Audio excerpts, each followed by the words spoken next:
Now, you said you grew up in the 60s and the 70s, and times have changed a whole lot since that time period. What are some of the biggest differences you notice now from when you grew up? Malachi, I think the biggest difference that I notice is the way people do business and the way they communicate and the way they get information. When I was a child, we had one old set of encyclopedias, old World Book encyclopedias. And if we needed more information than that, our mom would load us up in the car when we had a homework assignment because she really wanted us to do well. But we didn't have a lot of resources in our home other than that one old set of encyclopedias. She would load us up in the car and we'd go to the public library. And when you got to the public library, you went to the card catalog and you found books. You got your information from books. And then my parents, when they got ready to pay their bills, they got them out and they wrote a check and they put a stamp on the envelope and they mailed the bills off. When they wanted to talk to someone, they visited them if they were local. And when we finally got a telephone, of course, they were able to talk to someone on the phone. But now when I was growing up, it was long distance to call like Waccamaw from Delco. Oh, it was surely long distance to call Wilmington from Delco. And it was long distance from Delco to Whiteville. So you could talk from Delco to Bolton and Rigglewood without being long distance. And now don't you think for a minute, even though that when I was growing up in the 60s, that jobs were starting to be plentiful and my dad had a good job, but yet our parents were very conscious about money because they had grown up in a time when there was no money. They had grown up in a time when it was tough, you know, when the most industry was the agriculture, and so they watched what they spent. They didn't call long distance unless it was important, and they called maybe family members who lived away. They called them maybe once a month to catch up, and they wrote letters. My goodness, everybody wrote letters to communicate. They'd write a letter to their sisters and their brothers.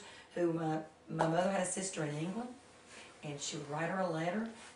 You didn't think about calling people on long distance phone calls very often.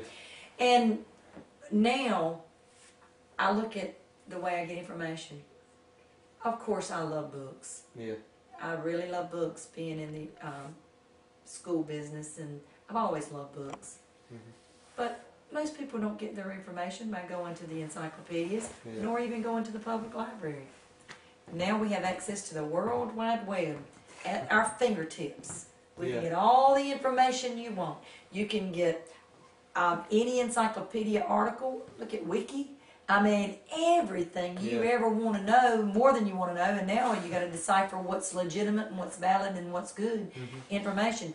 But the information is so plentiful and free. It's everywhere. So most people don't get the book out and go through it anymore. And if you do go to the library, you don't go to the card catalog. You go to the computer and you look up resources there. And of course, people are paying their bills online. And I think one thing that's really changed a lot since I was young, and I still love to get a personal letter. Getting a personal letter is just special, to open the box and get it. But you know, most people don't mail personal letters anymore. It's about sending emails, sending text messages on the cell phone. That's the way most people are communicating. There's not much letter writing, and of course our Postal Service is suffering because the cream of the Postal Service was those first-class stamps.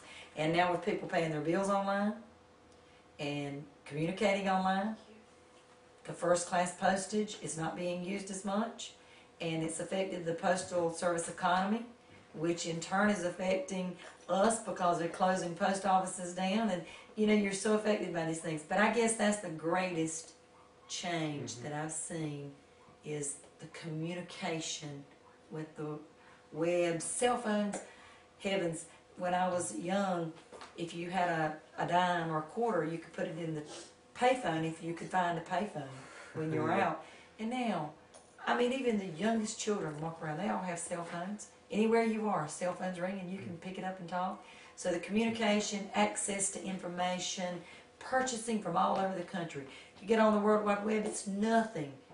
I mean, to purchase a pair of shoes, anything from China, all over the world, you're purchasing things, and hey, it gets there pretty quick. That old adage, a slow boat to China, it's not very slow anymore. It's pretty quick. Yeah. And it's nothing for us. My husband's got on eBay and bought several vehicles on eBay, and then gets on the internet and finds a driver to bring the vehicle all the way from Texas to us. So Wow. that's really changed. Yeah. Now where you can just do it all right there on the internet and find people to perform the service for you. Mm-hmm. So I guess that's the greatest change of all. Yeah. And you said times are changing. Now, you said like the 80s and the 90s, the economy started to get better stuff, and they said it's in a slump. So how do you believe that affects the American dream, making it in America? How do you believe it affects that? Right. Malachi, in the 80s and 90s, most folks didn't worry about if they were going to have a job. They didn't worry about if they could go to college or not, because if their economic status didn't allow them to go to college, they could usually get grants, funds to go to college. If it was a community college, they could still get grants to go there. And most people didn't worry about what was happening tomorrow. They really didn't think about that. Jobs were plentiful. If you didn't like one job, you could just find another one and go to another job that you did like. And now, at the turn of the 21st century, things began to change. And of course, in the last few years, the economy has really gone through a slump. Stock markets have gone down.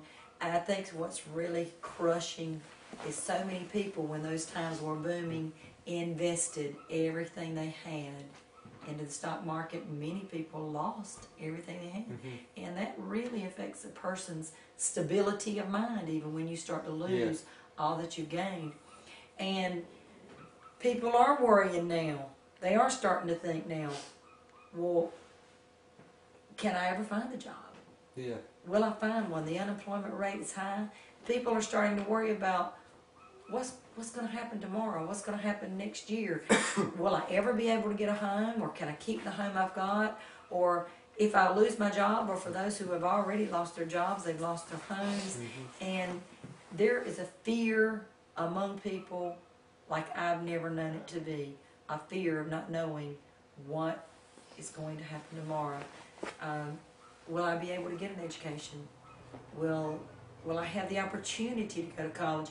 And of course, I'm sure you know that it hasn't been that many years ago when we had a lot of manufacturing jobs in America. There was lots of manufacturing. My husband's family lived in the Piedmont area, Lexington, High Point. The furniture industry was a big thing when my husband was growing up, and he's the same age as me. And now we go to visit his family. All the furniture industries have closed down. The furniture industry is gone. It's gone overseas. And so many manufacturing, manual labor jobs have gone from this country.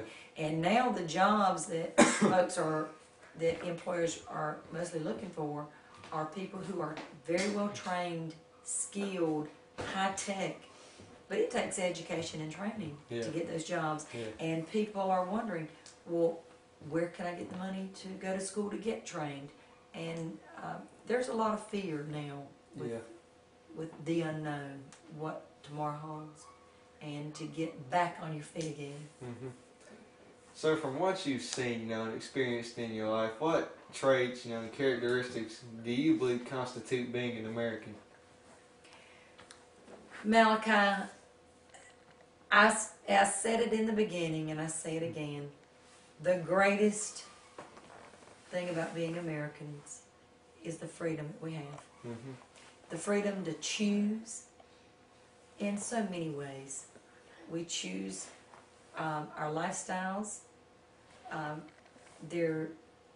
Our laws prohibit discrimination, although I know that we see individual cases of discrimination, but America does not tolerate discrimination. Although it happens, the government doesn't just sit around and say, oh, that's okay.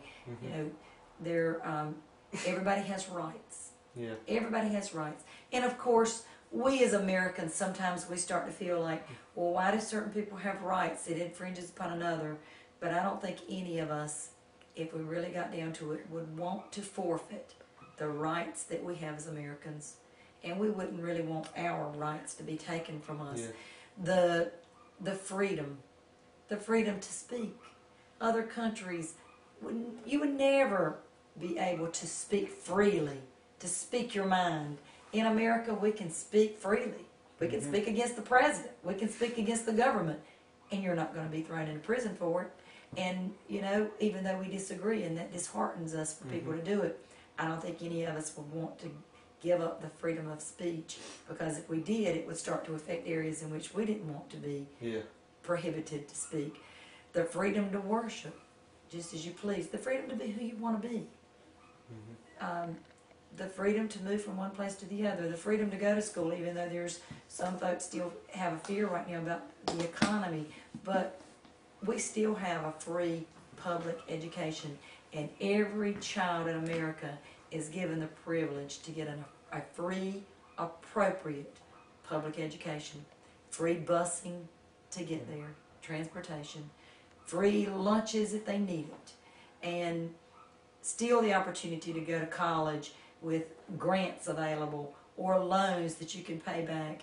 And I know that there's fears now, and I know that everything in America is not great, and I know that lots of people take advantage of the freedoms, but I still believe that the greatest country on earth is America, where we do have these freedoms, and I don't think anybody would ever want to give those rights and freedoms that we have up. Right. Well, Miss Janet, thank you for sharing your time and your thoughts on what it means to be an American. Thank you. Appreciate it. All right.